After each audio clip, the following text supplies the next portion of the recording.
আসসালামু আলাইকুম সুপ্রিয় দর্শক, শুভেচ্ছা জানবেন।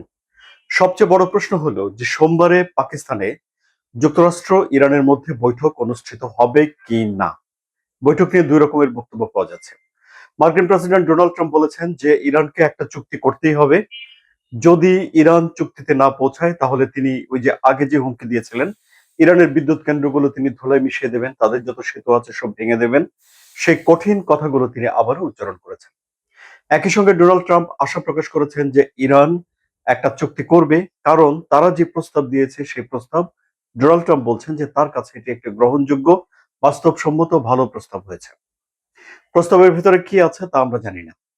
নতুন কিছু প্রস্তাব পাকিস্তানের প্রতিরক্ষা প্রধান ফিল্ড মার্শাল আসিম মুনিরের মারফতে যুক্তরাষ্ট্র পাঠিয়েছিল ইরানের কাছে।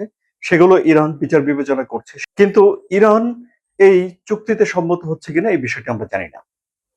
এখন ইরান যেটি বলছে সেটি হলো যে যুক্তরাষ্ট্র যতক্ষণ পর্যন্ত হরমুজ প্রণালী থেকে অবরোধ প্রত্যাহার করে না নেবে, নৌ অবরোধ, ততক্ষণ পর্যন্ত ইরান পাকিস্তানে বৈঠক করতে যাওয়ার জন্য কোনো রকম সিদ্ধান্ত নিচ্ছে না। অর্থাৎ পাকিস্তান যদিও প্রস্তুতি নিচ্ছে, যুক্তরাষ্ট্র যদিও তাদের বিশাল কার্গো বিমান দিয়ে রবিবার সন্ধ্যায় পাকিস্তানে গাড়ি, নিরাপত্তা সরঞ্জাম, যন্ত্রপাতি সবকিছু পাঠিয়ে দিয়েছে, কিন্তু তারপরেও ইরানের তরফ থেকে কিন্তু এখনো বলা হয়নি যে ইরান পাকিস্তানে যাচ্ছে। যে হোটেলে এই বৈঠকটি অনুষ্ঠিত হয়েছিল, হোটেল সেরেনা, সেখানে যত বর্ডার ছিলেন, অতিথি যারা ছিলেন তাদের সবাইকে বের করে দেওয়া হয়েছে, হোটেল খালি করে ফেলা হয়েছে। পাকিস্তানের রাজধানী ইসলামাবাদে গণপরিবহন চলাচল, ভারী যানবাহন চলাচলের উপর নিষেধাজ্ঞা আরোপ করা হয়েছে। অর্থাৎ পাকিস্তান একটা বৈঠক করার জন্য তাদের যতটুকু সম্ভব কড়াকড়ি করে একটা প্রস্তুতি তারা নিচ্ছে। এখন ইরানের তরফ থেকে এবারে এই বৈঠকে কে নেতৃত্ব দিবেন, যুক্তরাষ্ট্রের তরফ থেকে বৈঠকে কে নেতৃত্ব দিবেন তা যথেষ্ট স্পষ্ট নয়। আগে বলা হয়েছিল যে যদি একটা চুক্তিতে দুই পক্ষ সম্মত হয় তাহলে ডোনাল্ড ট্রাম্প যেতে পারেন চুক্তি সই করার জন্য, মাসুদ পেজেশকিয়ান ইরানের প্রেসিডেন্ট যেতে পারেন চুক্তি সই করার জন্য। এখন ডোনাল্ড ট্রাম্প তো দূরের বিষয়, মার্কিন ভাইস প্রেসিডেন্ট জেডি ভেন্সকে পর্যন্ত পাকিস্তানে পাঠাচ্ছেন না ডোনাল্ড ট্রাম্প। ডোনাল্ড ট্রাম্প বলছেন যে জেডি ভেন্সের নিরাপত্তা সংকট রয়েছে। অর্থাৎ পাকিস্তানে এই মুহূর্তে আসা জেডি ভেন্সের জন্য নিরাপদ নয়, যে কারণে যুক্তরাষ্ট্র জেডি ভেন্সকে পাঠাচ্ছেন। আবার ধরুন, আপনাদের মনে আছে যে গতবার যখন বৈঠকটা অনুষ্ঠিত হয়েছিল তখন ইরানের যে প্রতিনিধি দল তাকে পাকিস্তানের বিমান বাহিনী পাহারা দিয়ে ইরানে পৌঁছে দিয়ে এসেছিল। কেন? নিরাপত্তা, নিরাপত্তার ঝুঁকি। তাহলে ডোনাল্ড ট্রাম্প এটা স্বীকার করলেন যে তাদের ভাইস প্রেসিডেন্টের জন্য এখানে একটা নিরাপত্তা ঝুঁকি রয়েছে, ফলে জেডি ভেন্স আসছেন না।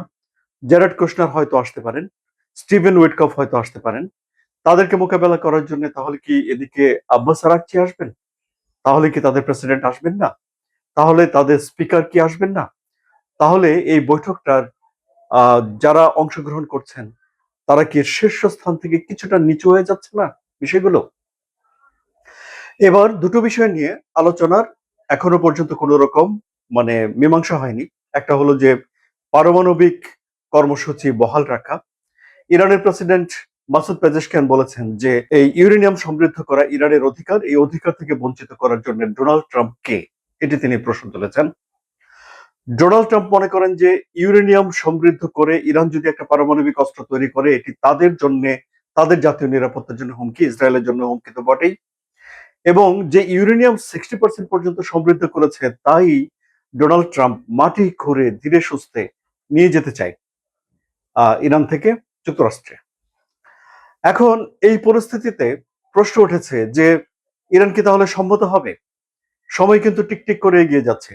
ভোর পার হয়ে গেলেই সোমবার শুরু হয়ে যাবে এবং সোমবার বিকেলেই এই বৈঠক অনুষ্ঠিত হওয়ার কথা রয়েছে। যুক্তরাষ্ট্র যেহেতু পাকিস্তান থেকে অনেকখানি দূরে, তাই যুক্তরাষ্ট্রের কর্মকর্তারা আগে চলে আসবেন, এটাই স্বাভাবিক।